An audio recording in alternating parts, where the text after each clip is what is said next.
کیا ہماری دینی درسگاہیں، ہماری دینی مقام کیا بھرے نہیں ہیں؟ پھر اثر کیوں نہیں ہو رہا؟ شاید اس لیے نہیں ہو رہا کہ جنہوں نے راستہ دکھانا تھا وہ خود بھٹکے ہوئے ہیں، جو رہنما تھے وہی لوٹنے والے بن گئے ہیں۔ ہم جا کدھر رہے ہیں؟ آپ یقین جانیے اس زندگی میں بھی جہنم ہی بنے گا سب کا حصہ جو ایسے کام کرتے ہیں۔ ان کے گھرانوں میں ایک ایسی ابتری، ایسا اندھیرا، ایسا ظلم، ایسا دکھ داخل ہو جائے گا جو کبھی نہیں نکلے گا۔ میں آپ کو ایک بڑے بھید کی بات بتاؤں، لوگ سوچتے ہیں ہم توبہ کریں گے اور معافی حاصل کر لیں گے۔ کس کی؟ جو گناہ آپ لوگوں کے کرتے ہیں، جس کو ہمارے معاشرے میں کہا جاتا ہے حقوق العباد، وہ نہیں اللہ معاف کر سکتا، وہ خدا نہیں کر سکتا۔ بائبل میں کہیں نہیں لکھا کہ میں کسی کے پیسے مار لوں، میں کسی کے گھر پہ قبضہ کر لوں اور میں پھر کہوں 10 سال بعد کہ خداوند مجھے معاف کر دے اور وہ مجھے معاف کر دے۔ ایسا ہو نہیں سکتا۔ جو کوئی یہ کام کرتا ہے بچوں کے ساتھ، لڑکوں کے ساتھ، بچیوں کے ساتھ، میری تو روح کانپتی ہے۔ 2 سال کی بچی، 3 سال کی بچی، 2.5 سال کی بچی، 4 سال کا لڑکا، توبہ توبہ ہے۔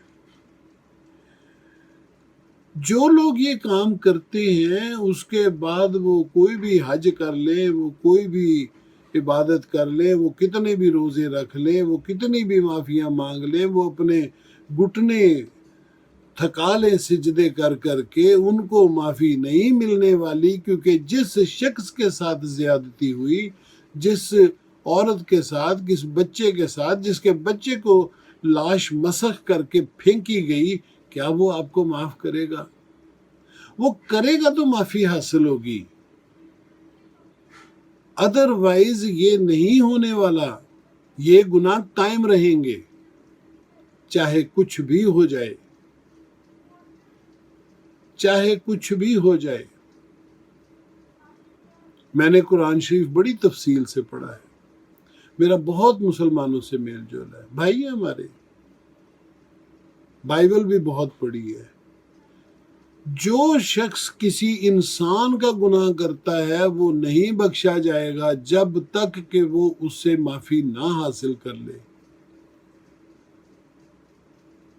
کیا آپ کو خوف نہیں آتا؟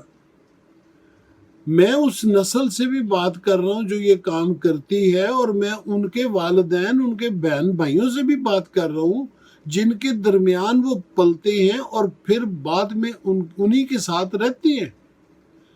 عدالت میں ان کو وکیل بھی مل جاتا ہے۔ کیسے بے حس، بے ضمیر لوگ ہیں ہمارے معاشرے میں، ہمارے خاندانوں میں۔ معاشرہ کہاں سے بنتا ہے؟ معاشرہ خاندان سے بنتا ہے۔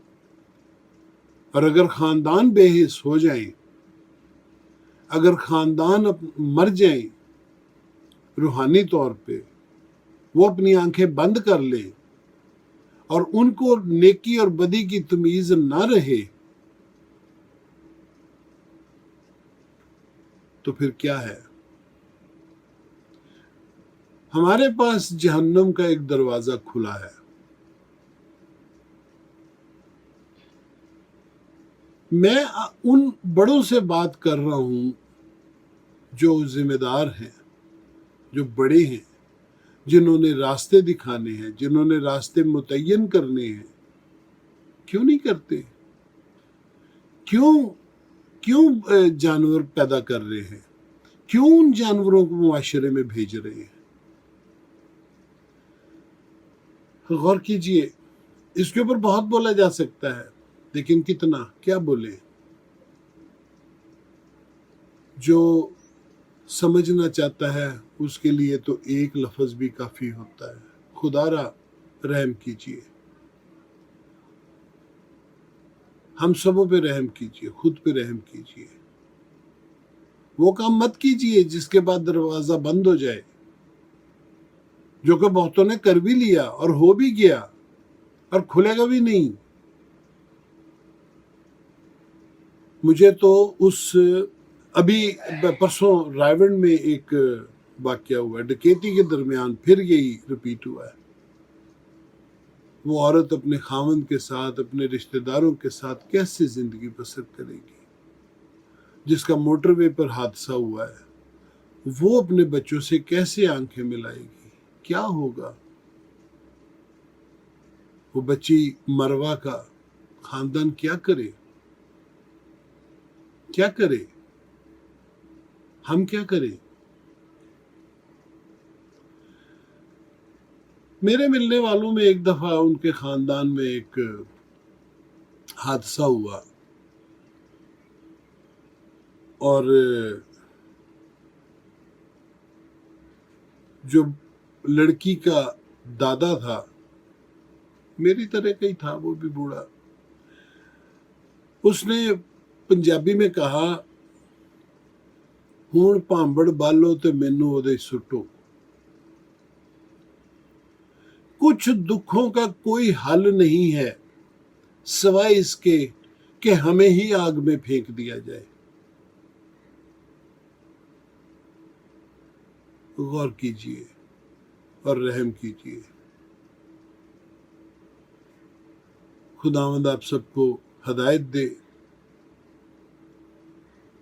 میں یہ تو نہیں کہتا برکت دے، ہدایت دے۔